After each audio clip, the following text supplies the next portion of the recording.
And right now on News 12 New Jersey, one person is dead following a police-involved shooting in Farmingdale. New information on the body of a Monmouth County man found on the street on Friday. And Rutgers homecoming today in Piscataway, but it's the team's performance keeping the alumni away. Around New Jersey, around the clock, I'm Ty Milburn. You're watching News 12 New Jersey.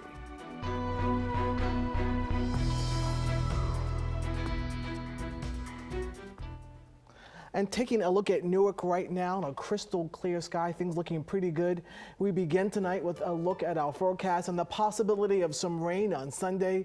Meteorologist Michelle Powers and now Weather Center. Michelle, what can you tell us about tomorrow? Yeah, unfortunately. And a Clifton man is dead following a single car crash early this morning. Police say Franklin Cedeno lost control on the exit ramp at the intersection of Route 21 and exit 14 just before 3 a.m. He was pronounced dead at the scene. And wow, still no word on what made a car explode on I-80 in Parsippany yesterday. 3 people are dead, a man and 2 women. They were all in the same car. And another man pulled from another car was badly injured. And a deadly officer-involved shooting investigation underway in Farmingdale. It happened around 10:30 last night along Walnut Street. Police say they responded to reports of a stabbing, and when they arrived, a man with a knife tried to attack an officer. Neighbors we talked to say they were stunned. It's just devastating. And the officer involved was not hurt. The Lawrence Township Police are investigating an alleged bias incident that took place last night at a Lawrence High School football game. And this is a very disturbing story. Cops say it's alleged that a man urinated on victims at the game while at the same time hurling racist names at them. No arrests have been made. Cops tell us they are taking this incident very seriously, and they are asking anyone who was at the game or has any information at all to give them a call. And the Atlantic County prosecutor is investigating a fatal shooting of an Atlantic City man on Thursday night. Investigators say 36-year-old Bernard Murphy was shot and killed near Florida and Pacific Avenues in Atlantic City. He was pronounced dead at the scene. Cops say so far no arrests have been made. Anyone with information is asked to call the Atlantic County Prosecutor's Office. That number 609-909-7800. And a Lodi man faces child pornography and other charges tonight. Police say Patrick Pacenti had hundreds of files on his computer. They say he also had sexually explicit conversations with underage girls on several occasions.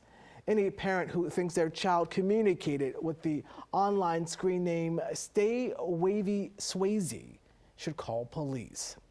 Investigators in Hudson County are asking the public to help them identify a woman found floating in the Hudson River. Police releasing a sketch of the woman believed to be between 35 and 55 years old with a scar on her back.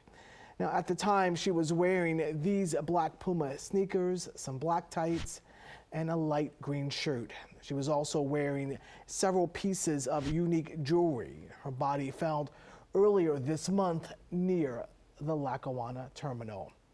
And last weekend, 10-year-old Haley McMullen died on an amusement park ride in Deerfield Township. She was thrown from the spinning ride. Similar rides shut down by the state as investigators look into what exactly happened. Haley's funeral was held today. Her father is a Salem Township police sergeant.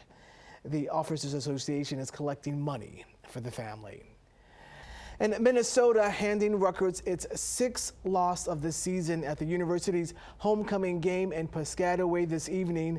The final score of the game, 42-7, as Rutgers falls to 0-5 in the Big Ten. But amid the team's struggles, are fans still motivated to support their Scarlet Knights? News 12's Rebecca Granite has more tonight. You gotta love the passion of the fans. Now, thousands gathered at the Far Hills Race Meeting Track for a day of horse racing and fun. The day centers around a steeplechase, a race where horses jump over obstacles. The event raises money for 5 local charities, including the Cancer Support Community. We've been partners with Looks like a lot of fun. This was the 99th anniversary of the event. And welcome back to News 12. I'm Ty Milburn. Actor Denzel Washington was in New Jersey tonight. The movie and theater icon was honored for his decades of memorable roles. And News 12's New Jersey's John Bathke spoke with the star and other stars tonight who turned out for this very special event. Tonight, and Union Township reopens a park while raising money for breast cancer research. The Sergeant Herbert Davis Park on West Side Avenue reopened today. Attendees broke in with the new basketball court with a very special game. They call it Hoops for Hope.